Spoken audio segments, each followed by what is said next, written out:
All right, so today I want to talk about a tweet from Peter Schiff. Now, he's a very intelligent guy.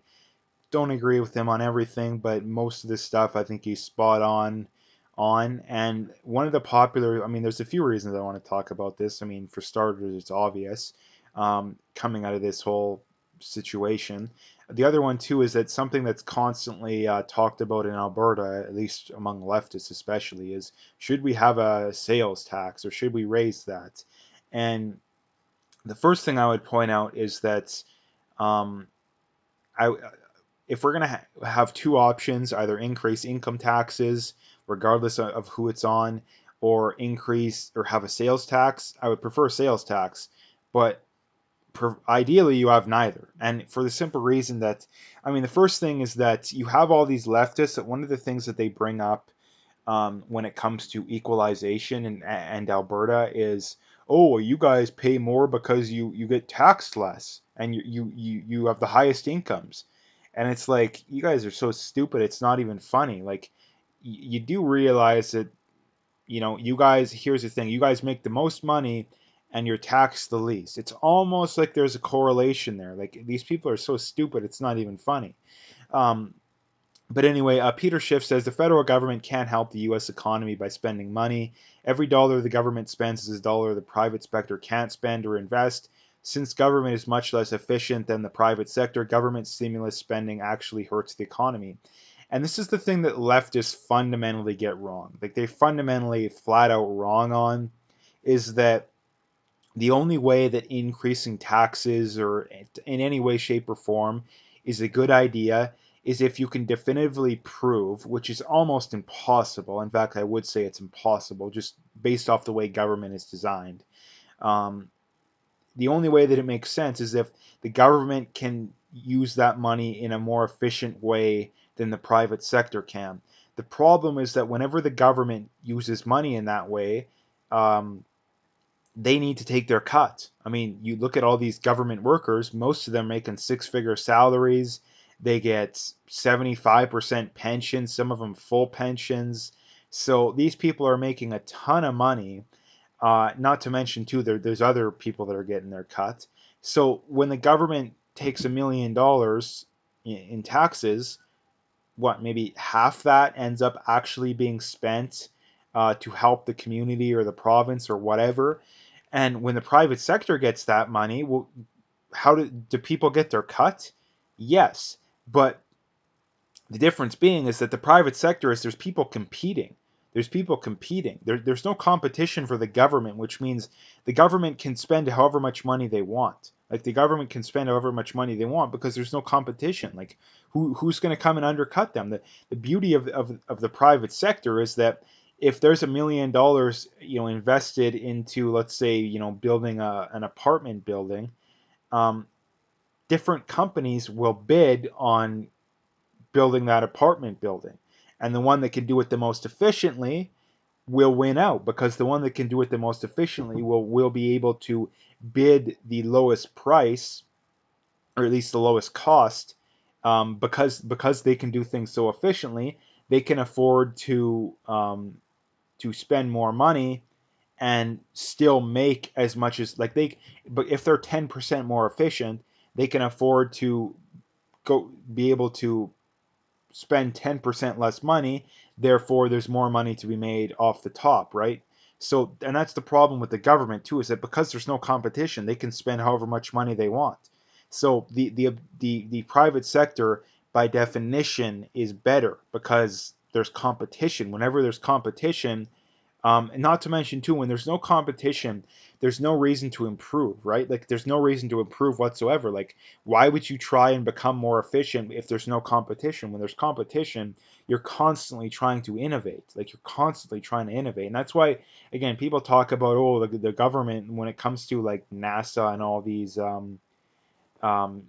stuff like that. Oh, the government needs to fund this kind of stuff because we need innovation. Well, the vast majority of innovation comes from the private sector. I mean, look at Elon Musk. I mean, he does get some private money, or sorry, government money, but most of it is through the private sector. And he built a rocket much less cheaper than NASA would have in much shorter amount of time that could go to the space station and the moon, or he's trying to get one to Mars, I believe, too. So again, objectively, the private sector can do things better. For this, and the other thing too is that the government, if the government doesn't have enough money to do something, the government can just say, "Oh, we don't have enough money," and just take more tax money. The private sector can't do that because nobody is willing to pay $2 million for something that's worth 1 million, right? But if you're the government, you can, because you're the government. You can just take the money.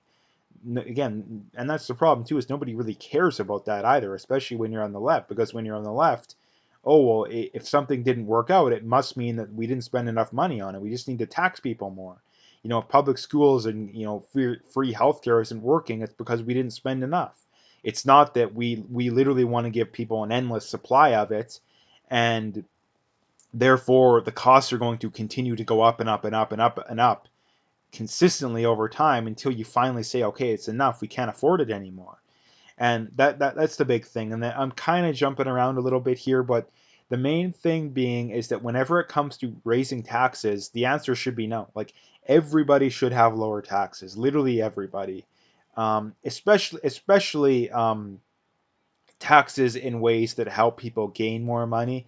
Like, I don't believe that people who are saving money should be taxed on that at all. I mean, there is tax-free savings, but that's kind of a different thing too. The idea that you get taxed because you want to be smart with your money, like with an RRSP or something like that, is retarded. Like, it's literally retarded. You're literally, I mean, you don't technically pay taxes on it till you take it out, which is good in some ways, but you shouldn't have to pay taxes on it no matter what. Like, no matter what. Like, why do people who, let's say you have one person who's smart, they get their Christmas bonus and they invest it, and the other person who's dumb takes their Christmas bonus and goes and buys, they go out for supper and they buy a bunch of alcohol and cigarettes and garbage they don't need, they shouldn't be doing. Why does that person, I mean, technically you have a sales tax, but why is there no difference there? Like, people who do that, again, the point being, I guess, is that people who do the right thing and the smart thing with their money shouldn't be punished in any way, shape, or form for doing it. They shouldn't be punished in any way, shape, or form. And when it comes to this kind of stuff, it makes no sense. Like, it really makes no sense, because, and that's the thing too, is that there's no argument that you can possibly make that makes it better for the government too. Like, at the very best, the government is as good at spending money as the private sector. At worst, they're a lot worse. So there's no possible way that the government can have a better way of knowing where money should be spent in the private sector, because the private sector money flows exactly where the demand is. It flows perfectly where the demand is.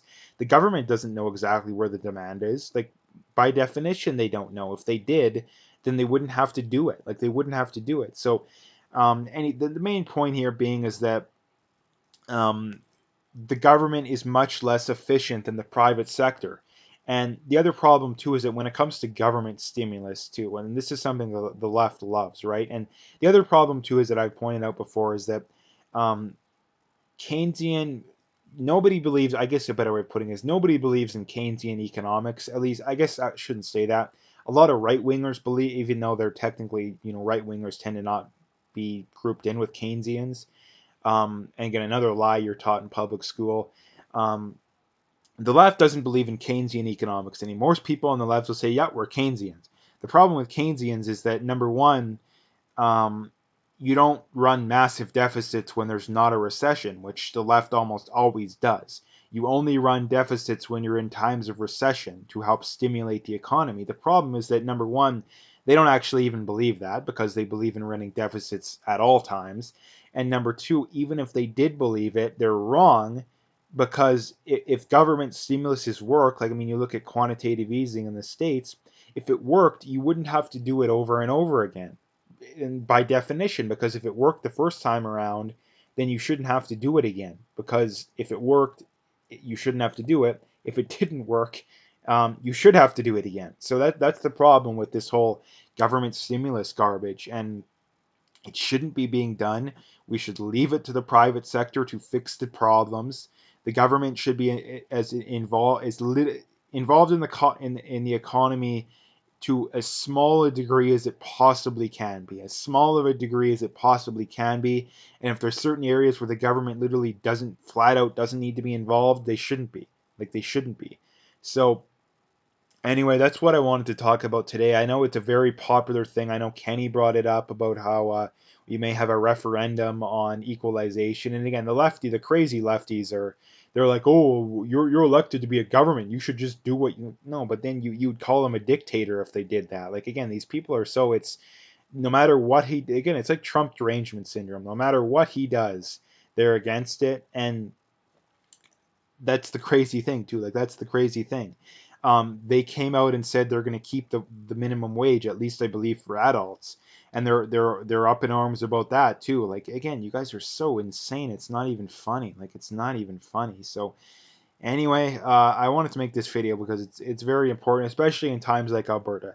Now, what Alberta should be doing? Should we be raising taxes, whether it's an income tax or a GST or PST or whatever they want to propose? No, we shouldn't be doing any of that. What we should be doing is cutting off equalization, cut it all off. No more money for the feds. We're keeping it. And the second thing should be is that if we can't do that, or we do that and it still doesn't work, you need to cut spending. Like you need to cut spending. That's how basic stuff works too. And it's so shocking that these lefties are complaining about, oh, they're cutting healthcare and they're cutting the teachers. And no, how you run a government is, at least when it comes to the fiscal part, is the same as if you're running your household. You can only spend as much money as you make. If the government only generates $10 billion in revenue, you only get to. I mean, I know you can run deficits, but anybody with half a brain would not argue running deficits is a good idea. You can only spend $10 billion. The problem is that the left wants to spend 50, 100% more than they're actually making. I mean, look at the government of Canada and the states too. The government of Canada, I believe, generated about 350 billion in revenue last year. Our deficit is already going to be over that. So, and it's the same thing for the states too. I believe they generated about 3 trillion in revenue last year, and their debt is already over that. So, the government is literally um, going into more debt per year than they're actually generating. Like, just imagine if I told you that I make $50,000 a year, but yet all my expenses and all my spending adds up to 100,000 per year. Like, just imagine how crazy you would look at me, like the crazy look that you would give me. But this is exactly what the government is doing, and nobody cares. Like, it just boggles my mind. So, anyway, that's the last thing I wanted to bring up. So if you like the video, make sure to hit that like and subscribe. Check out my PayPal and email. I got linked in the description. Again, appreciate any donations, but at the very least, just hit that like and subscribe if you haven't already. And last thing, as always, check me out on Twitter if you haven't already, and check me out on BitChute. All the links are in the description, so you can find them all there.